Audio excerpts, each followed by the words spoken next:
ठर्वेदाय नमः। अष्टम कांड सूक्त 7 औषधि समूह सूक्त। भूरे, सफेद, लाल, नीले और काले ऐसे विभिन्न वर्णों तथा छोटे शरीर वाली औषधियों के सम्मुख जाकर रोग निवारण के लिए हम उन्हें पुकारते हैं। व्याख्या। वैदिक शास्त्र में विशिष्ट प्रयोगों के लिए औषधियों को पहले मंत्र आदि उपचार पूर्वक आमंत्रित करने का विधान है। औषधियों को विचार तरंगें भी प्रभावित करती हैं, ये प्रयोगों द्वारा प्रमाणित हो चुका है। जिनकी माता पृथ्वी, पिता द्युलोक तथा मूल समुद्र हैं, ऐसी औषधियाँ दैवी प्रकोप से अभिप्रेरित रोग के प्रभाव से इस मनुष्य को बचाएं। हे रोगी पुरुष, सामने उपस्थित जल और दिव्य औषधियाँ आपके दुष्कर्मों के पाप से उत्पन्न यक्षमा रोग को अंग प्रत्यंगों से निष्कासित करें। विशेष विस्तार वाली, गुच्छक वाली, एक कोपल वाली और अति प्रशाखाओं वाली औषधियों को हम आवाहित करते हैं। अंशुमती कांडों वाली अनेक प्रकार की शाखाओं से युक्त सभी देव शक्तियों से संबंधित प्रभावमयी जीवनदायिनी औषधियों को आप रोगी के निमित्त हम आवाहित करते हैं। हे रोग निवारक औषधियों, आप में रोग को दूर करने की जो सामर्थ्य और वरिष्ठता है, उससे आप इस रोगी को यक्षमा से बचाएं। उसी उद्देश्य से हम औषधि को तैयार कर रहे हैं। हम जीवनदायिनी, हानि रहित, रोपण वाली तथा रुकावट रहित, उठाने वाली, ऊपर की ओर ले जाने वाली, मीठी और फूलों वाली औषधियों को यहाँ लोकहित के उद्देश्य से आरोग्य लाभ हेतु आवाहित करते हैं। विशिष्ट ज्ञान युक्त वैद्य के मंत्र रूप वचनों से पुष्टकारक औषधियाँ यहाँ आगमन करें, जिससे हम इस रोगी मनुष्य को रोग रूप पापों से पार उतार सकें। जो औषधियाँ जल की गर्भ रूप और अग्नि का खाद्य होने पर बार बार नवीन जैसी उत्पन्न होती हैं, वे सहस्र नाम वाली स्थिरता संपन्न औषधियाँ यहाँ लाई जाएं।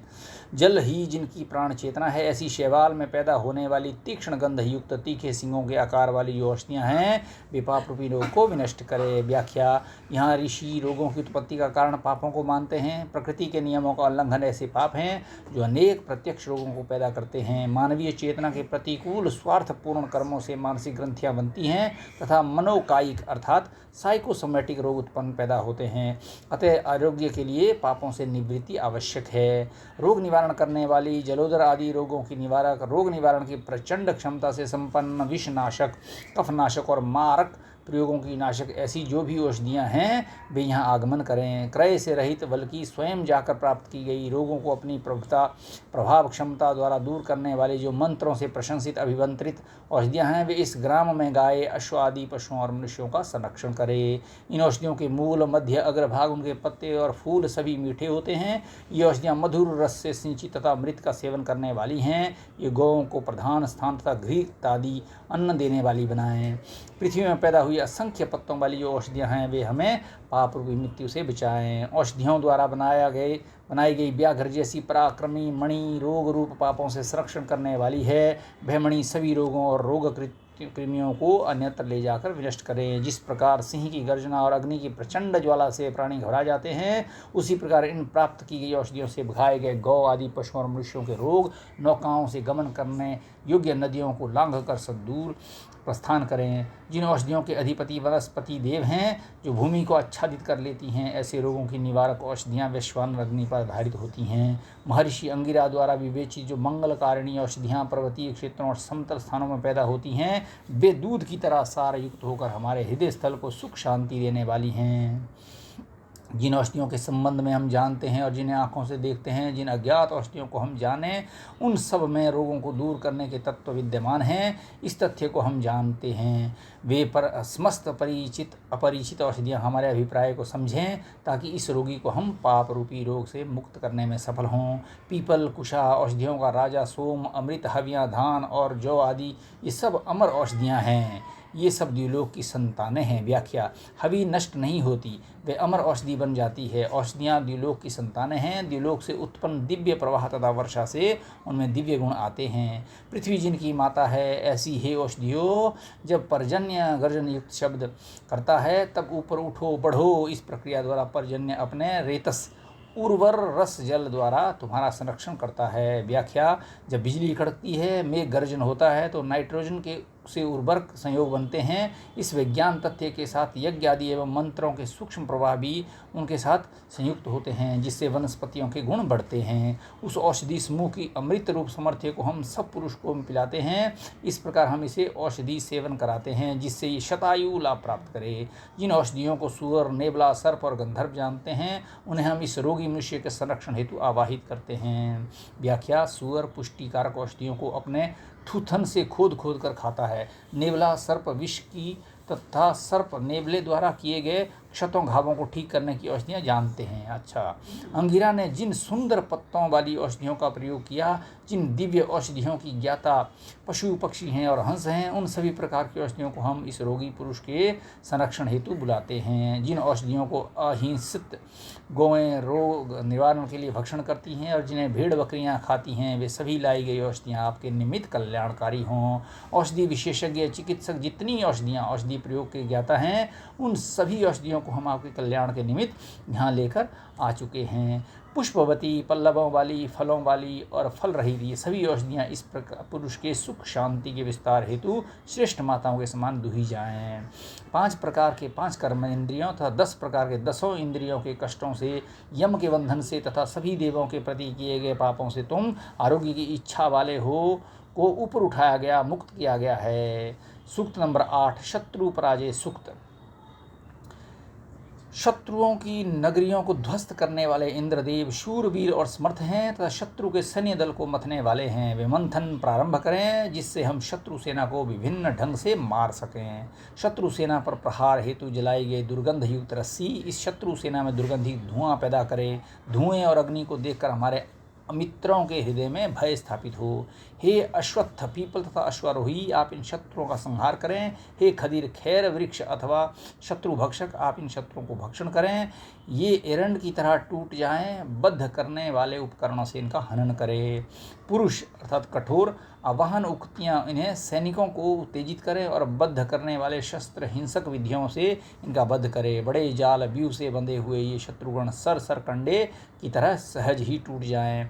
अंतरिक्ष जाल रूप है और विस्तृत दिशाएं जाल के दंड रूप में प्रयुक्त हुई हैं। उस जाल ने दस्युओं की सेना को बांधकर उन्हें छिन्न भिन्न कर दिया है। सैन्य दल के साथ रहने वाले महिमामय इंद्रदेव का जाल बड़े आकार का है। हे इंद्रदेव, उससे आप सभी शत्रुओं को सभी ओर से अपने अधीन करें जिससे इनमें से कोई भी छूटने ना पाए। हे शूरवीर इंद्र, यज्ञों में असंख्य धन संपदा प्राप्त करने वाले अथवा हजारों द्वारा पूजनीय और सैकड़ों पराक्रमी कार्य करने वाले महिमामय आपका जाल विशाल है। इंद्रदेव ने सैन्य शक्ति से इसी जाल से शत्रुओं को पकड़कर सैकड़ों हजारों लाखों और करोड़ों दस्युओं का संहार किया था। ये लोक ही महान है। इंद्रदेव की महिमामय बड़ा जाल है। इस इंद्रजाल से सभी शत्रुओं को हम अंधकार से घेरते हैं। व्याख्या, ऊपर के मंत्रों में इंद्र के जाल का वर्णन है। इंद्र संगठक संरक्षक देवता है। उनकी आकर्षण विकर्षण शक्तियों का विशाल जाल अंतरिक्ष में फैला हुआ है। देव शक्तियों के सहयोग से वे अनियंत्रित कणों एवं शक्ति प्रवाहों को अपने सूक्ष्म जाल में फंसाकर व्यवस्था बनाए रखते हैं। बड़ी तखान, पाप देवी पिशाचनी, भयंकर निर्धनता, अकथनीय व्यथा, कष्टमय परिश्रम, तंद्रा, आलस्य और मोह आदि से इन सभी शत्रुओं को हम विनष्ट करते हैं। हम इन शत्रुओं को मृत्यु की भेंट करते हैं। ये शत्रु मृत्यु पास से बंध चुके हैं। इन्हें बांधकर हम मृत्यु दूतों की ओर ले जाते हैं।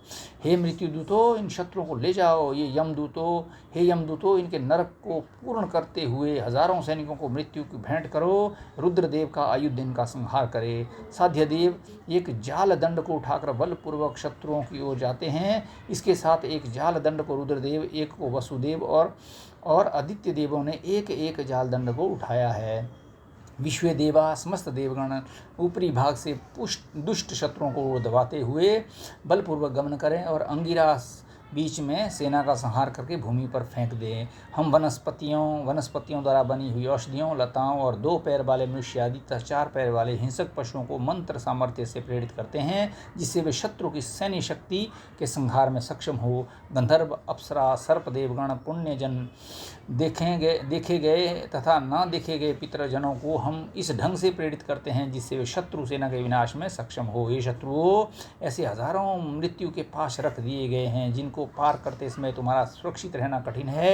ये कूट इस शत्रु सेना का हजारों विषयों से संहार करे। ये प्रज्वलित हवि अग्नि द्वारा अच्छे ढंग से प्रज्वलित हुई है। ये होम हजारों शत्रुओं की संहारक क्षमता से युक्त है। हे स्फेद बाहु वाले भव और शर्व देवो, आप इस सेना का विनाश करें। ये शत्रु मृत्यु, भूख, निर्धनता और भय को प्राप्त हों। हे इंद्र और शर्व, आप दोनों शत्रु सेना का संहार करें। हे दुष्ट शत्रुओं, तुम मंत्र सामर्थ्य से पराजित होकर और संत्रस्त होकर मंत्र प्रयोग द्वारा खदेड़े जाने पर भाग जाओ। मंत्रों के अधिष्ठाता बृहस्पति देव द्वारा भगाए गए शत्रुओं में से कोई भी सुरक्षित न बच सके।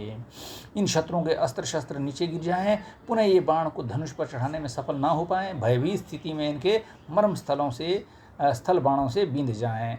द्युलोक, पृथ्वी, अंतरिक्ष और देवगण इन्हें शाप दें, इससे ये शत्रु प्रतिष्ठा रहित होकर अथर्ववेदीय ज्ञान विज्ञान से वंचित रहें तथा आपस में ही बैर विरोध करते हुए मृत्यु को प्राप्त हों। चार दिशाएं ही देवरथ की घोड़ियाँ, पुरडाश की खुर, अंतरिक्ष ऊपर का भाग, द्युलोक और पृथ्वी ये दोनों पक्ष हैं। ऋतुएं ही लगामें, अंतर्देश उपदिशाएं, संरक्षक रूप और वाणी रथ की परिधि है।